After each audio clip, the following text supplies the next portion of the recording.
Bismillah. Assalamualaikum warahmatullahi wabarakatuh.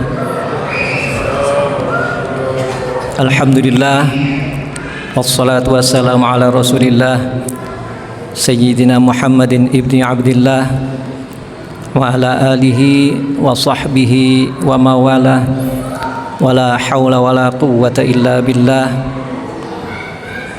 Amma ba'd. A'udzu billahi minasyaitonir rajim. Bismillahirrahmanirrahim. Syahrul Ramadan alladzi unzila fihi al-Qur'an hudan lin-nasi wa bayyinatin minal huda wal furqan. Shadaqallahul azim. Yang kami hormati Bapak Ketua Takmir serta seluruh jajaran pengurusnya, bapak-bapak, para alim ulama, para sesepuh, para guru dan hadirin sekalian rahimakumullah. Kalau malam ini kita sudah berada malam ke 13 apa 14? 14. Ya dah, boleh dah. Di 13 juga boleh. Artinya kalau kita di Indonesia, ini Indonesia ya, saya tidak bilang di lain, sekitar 3 atau 4 hari lagi kita ada peringatan apa? Nuzulul Quran katanya. Di ayat tadi memang disebutkan bahwa Syahrul Ramadan allazi unzila fihil Quran, bahwa Quran itu turun memang di bulan Ramadan. Dan di ayat yang lain dijelaskan bahwa inna anzalnahu fi lailatul qadar. Al-Quran itu diturunkan pada malam Qadar. Kalau ditanya memang Lailatul Qadar kapan? Tanggal 17. Kalau ditanya Lailatul Qadar, kita selalu bilang enggak kok, itu di 10 malam yang terakhir katanya. Berarti bukan 11-belasan atau 20-an. Loh, kenapa tadi nuzulul Quran 17? Ya nanti kita tanya ke ustadz yang lain lah, biar mereka yang jelasin. Baik, bapak-bapak, ibu-ibu yang dirahmati Allah. Kalau kita ingat sebuah hadis bahwa di bulan Ramadan Nabi Sallallahu Alaihi Wasallam itu selalu bertalaqi atau ketemu langsung dan bertadarus dengan Sayyidina Jibril. Jadi setiap malam Nabi itu bertalaqi atau ketemu langsung dan saling, artinya yudaris bahasanya itu, jadi saling berdialog. Nabi membaca Quran, Jibril mencontohkan, kemudian Nabi membacakan, begitu seterusnya setiap malam dan sepanjang hayat Nabi Sallallahu Alaihi Wasallam. Bahkan menurut riwayat pada masa terakhir usia Nabi, pada saat itu 2 kali khatam, maksudnya dalam 1 bulan Ramadan. Nah, artinya bulan Ramadan itu memang bulan yang sangat istimewa untuk kita membaca Al-Quran, karena Nabi sendiri setiap malam itu bertadarus dengan Sayyidina Jibril. Saat itulah Quran itu turun runtut khatam 1 Quran dalam 1 bulan, dan Nabi pun diberikan contoh oleh Sayyidina Jibril seperti apa urut-urutannya, dan itulah yang ada sampai sekarang seperti apa urutan Al-Quran itu. Menurut riwayat juga dalam beberapa perkembangannya, di periode pertama, kemudian periode berikutnya, ketika bertalaqi di tahun-tahun berikutnya, ada beberapa ayat yang memang itu berubah sedikit dalam susunannya, tapi bukan dalam maknanya. Ada 1 kata atau 2 kata yang sebetulnya berkurang, sehingga Quran terakhir yang disusun oleh para sahabat ketika mengumpulkan yang ditulis kembali di dalam Mushaf Utsmani itu adalah Quran versi talaqi Nabi yang terakhir, yang itu adalah paling terbaru. Artinya itulah yang dicontohkan oleh Sayyidina Jibril kepada Nabi Sallallahu Alaihi Wasallam. Bapak-bapak yang dirahmati Allah, kalau kita ingat ada istilah qiraah, kemudian juga ada istilah tilawah. Kalau ditanya qiraah artinya apa? Bacaan. Tilawah artinya bacaan juga. Lantas kita perlu bertilawatil Quran apa qiraatil Quran? Memang dua-duanya ada disebutkan juga di Quran. Jadi secara singkat, qiraah itu mengacu kepada membaca Al-Quran. Bahkan bukan hanya Quran, qiraah itu juga mengacu pada seluruh apa yang dibaca. Jadi khususnya Quran, ketika membaca Quran kemudian mengacu kepada yang dicontohkan para imam yang riwayatnya itu sampai kepada Nabi Sallallahu Alaihi Wasallam, itulah yang disebut dengan qiraah. Ketika disebut dengan tilawah itu ternyata jauh lebih dalam lagi daripada sekedar qiraah. Ketika tilawah itu sudah mencakup qiraah dan di dalamnya meningkat lagi dua tingkatan, yaitu memahami kandungannya, maksudnya, dan terakhir mengamalkannya. Itulah yang disebut dengan tilawatil Quran. Artinya kalau di Indonesia itu ataupun di internasional katanya kan istilah kerennya sekarang musabaqah tilawatil Quran. Wah, tuntutannya itu berat banget. Artinya musabaqah itu kan perlombaan bukan sekadar membaca tapi memahami dan mengamalkannya. Sementara yang kita dengar apa? Ya sekedar perlombaan bacaan, itu baru qiraah. Nah, buat kita yang mana sih? Ya buat kita memang diperintahkan dua-duanya. Bacalah Al-Qur'an gitu. Kalau tadi dibilang temanya keutamaan membaca Al-Qur'an, kalau kita belajar mungkin di sekolah di buku tajwid selalu ditulis di buku itu yang pertama sebuah hadis. Khairukum man ta'allamal Qur'ana wa 'allamah. Itu hadis yang sangat populer ya. Seluruh buku-buku tajwid umumnya selalu menempel hadis itu di depan. Karena apa? Inilah yang memotivasi kita untuk sebaik-baik kalian adalah orang yang belajar Al-Quran wa'allamah dan mengajarkannya. Artinya seberapapun kita dapat pengetahuan tentang Al-Quran itu, ajarkanlah kepada orang lain. Jadi jangan disimpan-simpan katanya. Jadi ada dua perintah di sini. Kita belajar dan juga mengajar Al-Quran. Ini satu motivasi buat kita, ternyata itu menjadi orang yang terbaik. Di hadis lain juga disebutkan,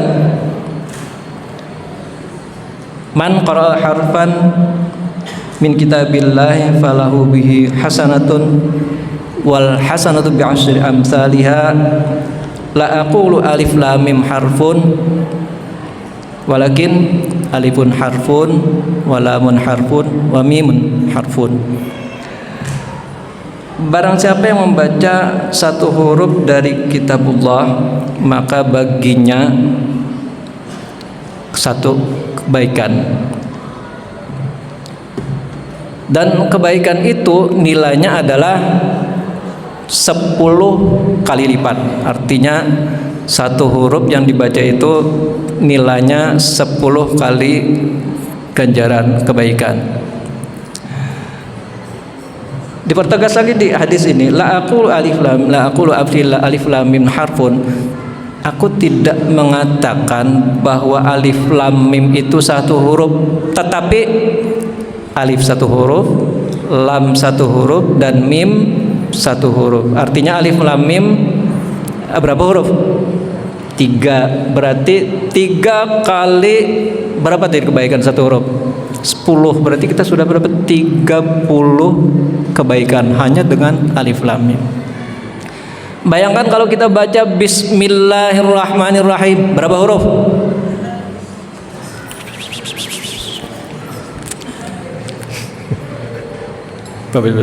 Dah 19, ikut aja ya. Artinya kali 10 190 kebaikan hanya kita dengan mengucap itu. Ditambah lagi dengan surah-surah pendek dibaca ketika kita sholat. Berapa kebajikan yang kita kumpulkan hanya dengan membaca itu. Itu baru membaca. Di hadis lain juga disebutkan, Iqra'ul Qur'an fa innahu ya'ti yaumal qiyamah syafi'an li ashabih. Ini perintah hadisnya bilang iqra'u, bacalah, bukan tilawut, bukan utlu, bukan pakai kata tilawah tapi pakai qiraah. Bacalah Al-Qur'an itu karena nanti dia akan menjadi syafaat bagi yang pembacanya tadi itu.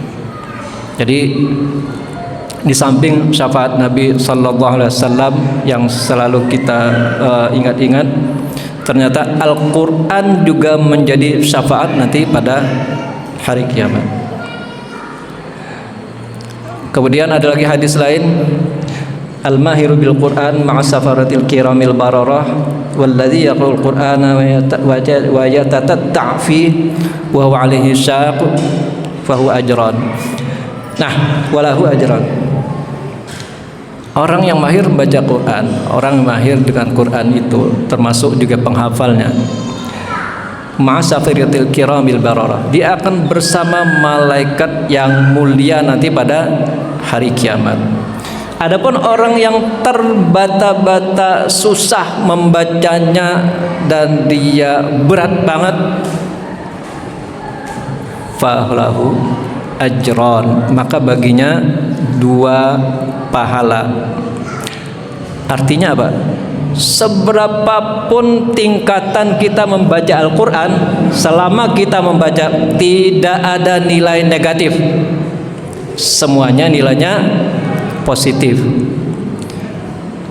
Tadi di hadis ini disebut susah banget, berat banget, terbata-bata sekalipun tetap dapat 2 pahala. Pahala dia baca Quran dan pahala kesungguhannya. Apalagi yang mahir tadi, dia akan dijanjikan dengan bersama para malaikat yang mulia di surga. Jadi, dan masih banyak lagi hadis yang lain yang ternyata Quran kalau kita baca banyak sekali faedahnya. Tadi kita sebut tadi qiraah dengan tilawah. Ketika sudah membaca, memahami, mengamalkan. Di dalam sebuah hadis juga disebutkan, barang siapa membaca Quran itu kemudian ia berhati-hati dengan menghalalkan yang halal dan mengharamkan yang haram, maka Allah akan memasukkannya ke dalam surga dan memberinya syafaat ke dalam 10 orang dari ahli baitnya yang seluruhnya telah ditetapkan masuk neraka. Bayangkan kalau sudah pada sampai tingkatan bukan sekadar membaca, memahami, tapi juga tadi yang halal disebutkan halal, yang haram dengan halal, yang haram berdasarkan Quran yang dia pahami, maka dia pun punya kekuatan untuk memberi syafaat kepada 10 keluarganya yang jelas-jelas disebutkan di sini sudah ditetapkan tempatnya di neraka. Masya Allah. Artinya hanya dengan dia bertilawah Quran, dia punya hak juga untuk memberi syafaat kepada 10 keluarganya yang sudah ditetapkan untuk ke neraka. Kiranya beberapa hadis ini cukuplah untuk kita terus termotivasi membaca Al-Quran. Dan satu lagi terkait dengan membaca Al-Quran, ada 2 ayat di dalam Al-Quran yang menyebutkan tentang membaca itu harus dengan tartil. Satu ayat disebut dengan warattilil qur'ana tartila. Di ayat lain disebutkan warattalnahu tartila. Di dalam bahasa Arab, ketika ada sebuah kata kerja, dan di sini katanya kata perintah, warattilil dan tartilkanlah, warattilil qur'ana tartila, di belakangnya ditutup dengan kata dasar ataupun disebut juga isim masdar di bahasa Arab, maka itu berarti apa yang dikerjakan oleh si kata kerja ini pengertiannya itu benar-benar, bukan sekedar main-main. Jadi dua perintah membaca tartil dalam Al-Quran, dua-duanya ditutup dengan isim masdar dari kata kerjanya. Istilahnya di bahasa Arab itu maf'ul mutlak. Maf'ul mutlak itu fungsinya adalah menekankan apa yang diperintahkan, apa yang tadi dimaksudkan oleh kata kerja ini benar-benar maksudnya, bukan sekadar main-main. Jadi artinya perintah Quran dua-duanya tentang tartil itu adalah dan bacalah Al-Quran dengan setartil-tartilnya, bukan perintah sekedar bacalah Al-Quran dengan tartil, bukan begitu. Dua-duanya di Quran tadi tartil selalu ditutup dengan tartila, yang itu menyatakan bahwa penegasan dari apa yang disebutkan ini. Jadi tidak ada tawaran untuk membaca tartil sekedar tartil biasa.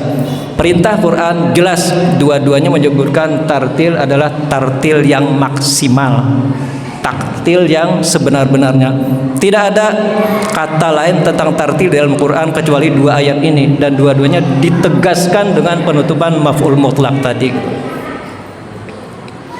Nah, sayangnya nih, di terjemahan kita, ya namanya juga terjemahan ya, sekadar menerjemahkan. Di dalam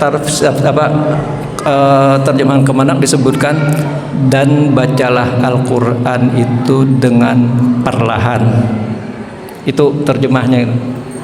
Memang tartil secara umum pengertiannya adalah membaca dengan perlahan, tapi membaca perlahan itu menghayati apa yang dimaksud, meresapi apa yang dibaca, itu tartil. Tapi di Quran kita hanya disebutkan terjemahannya dan bacalah Al-Quran dan perlahan. Sekarang saya contohkan begini. Kalau saya baca Bismillahirrahmanirrahim, pelan kan? Pelan kan? Tartil tidak? Tartil tidak? Kalau sekedar Al-Quran bacalah dengan perlahan, bukan itu yang dimaksud dengan tartil itu.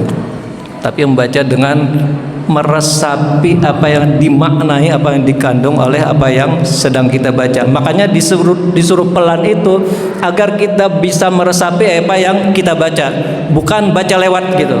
Itu yang dimaksud dengan tartil.